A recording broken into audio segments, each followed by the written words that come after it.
ಒಂದಲ್ಲ ಎರಡಲ್ಲ ಬರೋಬ್ಬರಿ 5-6 ತಿಂಗಳುಗಳು ಕಳೆದ್ರು ಕಾಮಗಾರಿ ಮುಗಿಯದ ರಸ್ತೆ.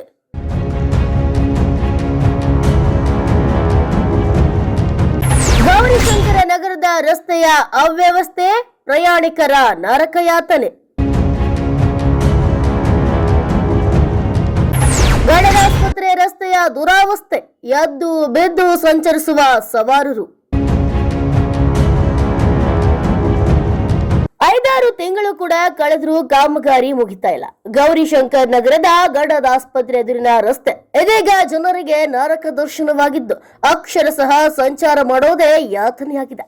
ಗೌರಿಶಂಕರ ನಗರ ಮಾರ್ಗವಾಗಿ ಬಸ್ ಸ್ಟ್ಯಾಂಡ್ಗೆ ಸಂಪರ್ಕ ಕಲ್ಪಿಸುವ ಪ್ರಮುಖ ರಸ್ತೆ ಇದಾಗಿದ್ರೂ ಕೂಡ ಕಾಮಗಾರಿ ಆರಂಭಿಸಿ 5-6 ತಿಂಗಳುಗಳು ಕಳೆದ್ರು ಇನ್ನೂ ಅಪೂರ್ಣವಾಗಿಯೇ ಉಳಿದಿದೆ.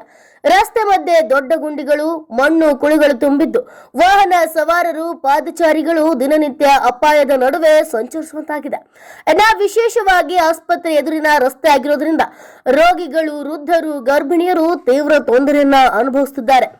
ಆಂಬ್ಯುಲೆನ್ಸ್ಗಳು ಕೂಡ ಸರಾಗವಾಗಿ ಸಂಚರಿಸಲು ಸಾಧ್ಯವಾಗದ ಪರಿಸ್ಥಿತಿ ನಿರ್ಮಾಣವಾಗಿದೆ. ಈ ಬಗ್ಗೆ ಹಲವು ಬಾರಿ ಸಂಬಂಧಪಟ್ಟ ಅಧಿಕಾರಿಗಳಿಗೆ ಮನವಿ ಮಾಡಿದರೂ ಕೂಡ ಯಾವುದೇ ಸ್ಪಂದನೆ ದೊರಕಿಲ್ಲವೆಂದು ಸ್ಥಳೀಯರು ಆಕ್ರೋಶ ವ್ಯಕ್ತಪಡಿಸಿದ್ದಾರೆ.